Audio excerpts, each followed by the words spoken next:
organization would pave the way for a united Eorzea. Well do I understand his impatience. Since facing the common threat of the Ultima weapon, our nations have seemed farther apart, not closer together. Considering the many problems we face, should we not be glad that someone else is taking the initiative? We have all pledged our cooperation, yet the grumbling continues behind closed doors. Ul'dah is not alone in her duplicity. I myself have doubts as to the good this organization will achieve. With the inclusion of the finest soldiers of the 3 grand companies, it promises to be a fearsome military body. But whom will it serve? Even under the watchful gaze of the Scions, it is not unthinkable that such a force could perpetrate a great wrong.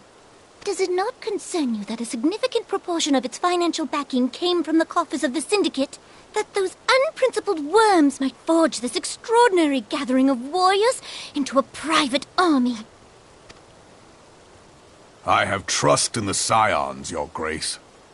They have spared us no end of trouble at the hands of the Primals. If they seek reinforcements, I deem it unwise to deny them. As for their finances, full many gave generously. And though our nobles proffered a sizable sum, their coin did not spill from the pockets of Lolorito and his cronies. And what of the presence of our stalwart adventurer friend in this endeavor? I doubt the Warrior of Light would betray our cause.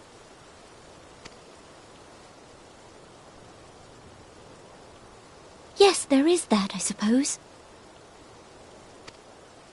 Yet I have known people to change. Whether we will or no, the events of the age hurl us this way and that, like a dust devil skipping across the sands. Cannot be done about Telechi? I have explored all avenues available to us, Your Grace. But as Ul'dah law now stands, we lack the evidence to convict him of any crime. To arrest him on spurious grounds would only play into his hands.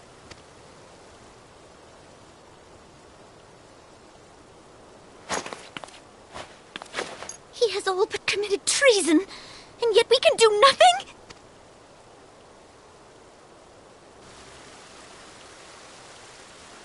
Then what good our government? What worth the royal house? How deplorable this mockery of justice!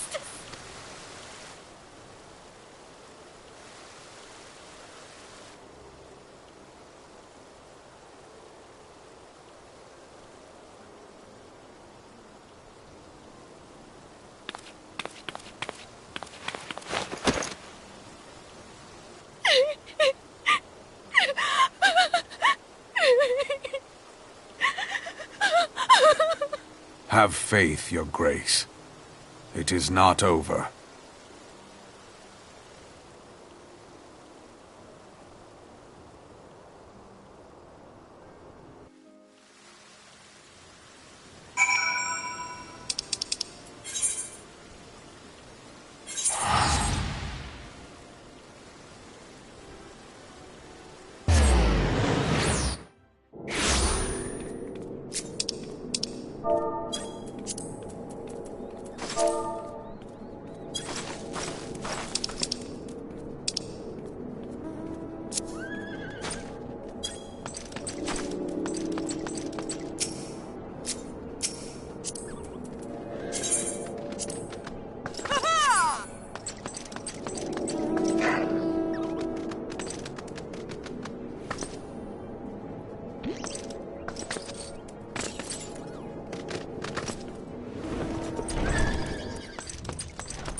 The incident with the new frontier hands?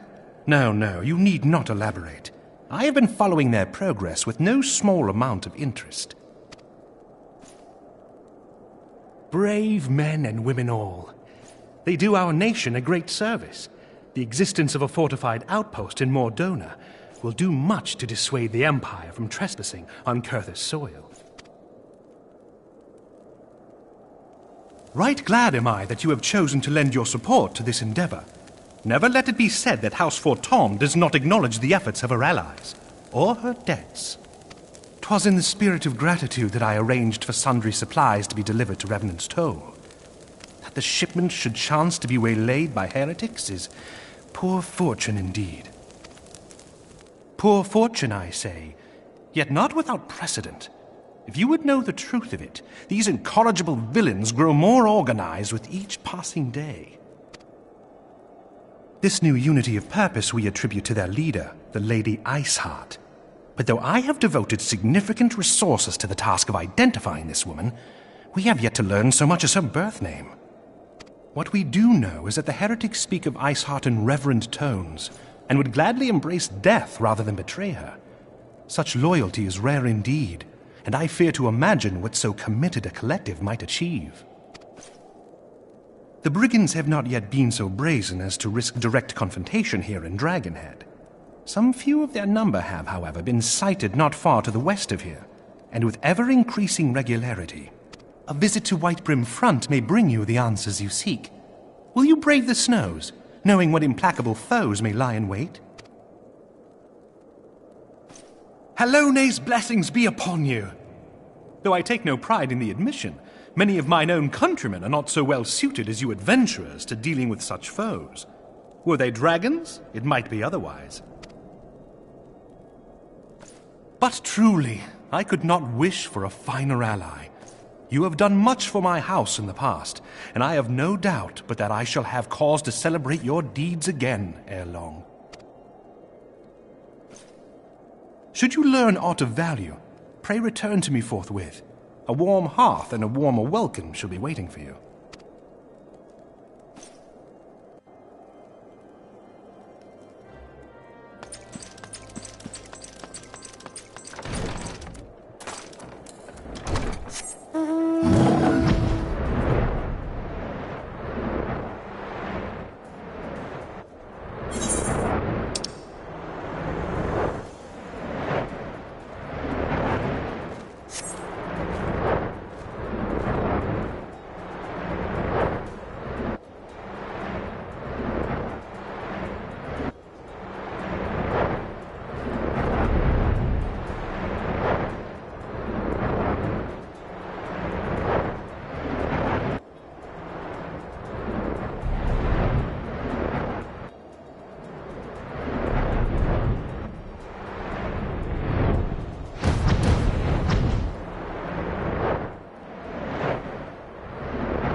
Your return is most timely. Of their own accord, my thoughts had turned to your task and the progress thereof. I confess my imaginings tended toward the grim and bloody.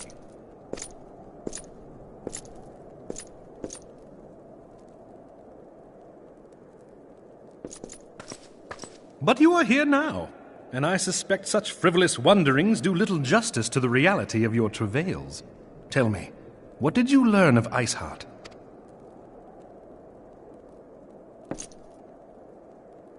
Indeed, and this transpired at Snowcloak? Of all the highlands, that towering wall has borne the worst of the region's brutal shift in climate.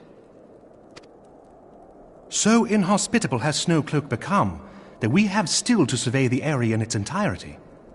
Could its frozen heights conceal the heretic's hideaway? Mayhap a more robust reconnaissance effort is in order. Putting such considerations aside for the moment, we still know far too little of this Iceheart. That she is capable of commanding such a band of fanatics bespeaks natural authority, and no small measure of charisma. As much as I would like to fathom this mystery with you, the situation has grown beyond my personal purview. I am bound by duty to inform the Temple Knights and request that they bring this matter to its conclusion. Giving the glowing reports the new commander has garnered thus far, I am certain that they can be relied upon to take appropriate action. Though Iceheart's true identity yet eludes us, you have provided us with a point from which to begin. Sometimes it takes but a single stone to prompt an avalanche. On the matter of the stolen provisions, I have already made arrangements for a second shipment to be sent to Revenant's Toll. I could not well allow such an honorable venture to be undermined by one miserable setback.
Comrades, your presence here this day signifies the momentous choice that each of you has made.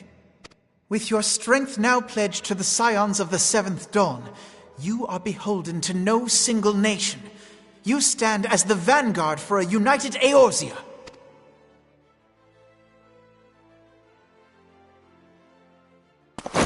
From this moment forth, I declare you Crystal Braves.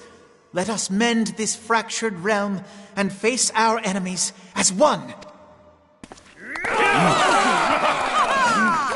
Whether it be the Beastmen and their primals, or the conflict in Carteneau, it is plain that the nations of Eorzea cannot solve the problems which plague the realm. Thus does it fall to some few heroic souls to succeed where they have failed. Come! Take your place at the Scion's side as guardians of Eorzea, and together we shall fight for the freedom of all! For the freedom of all!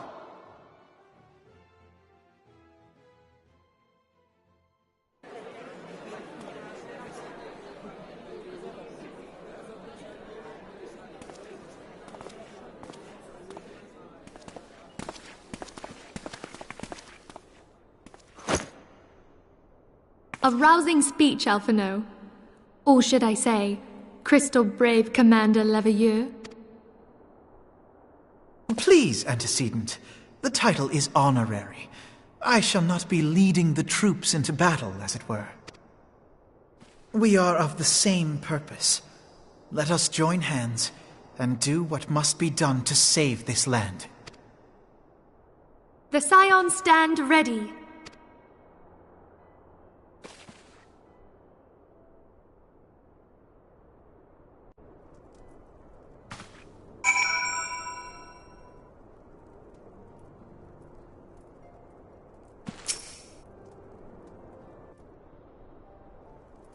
I'm eager to see what the Crystal Braves might accomplish.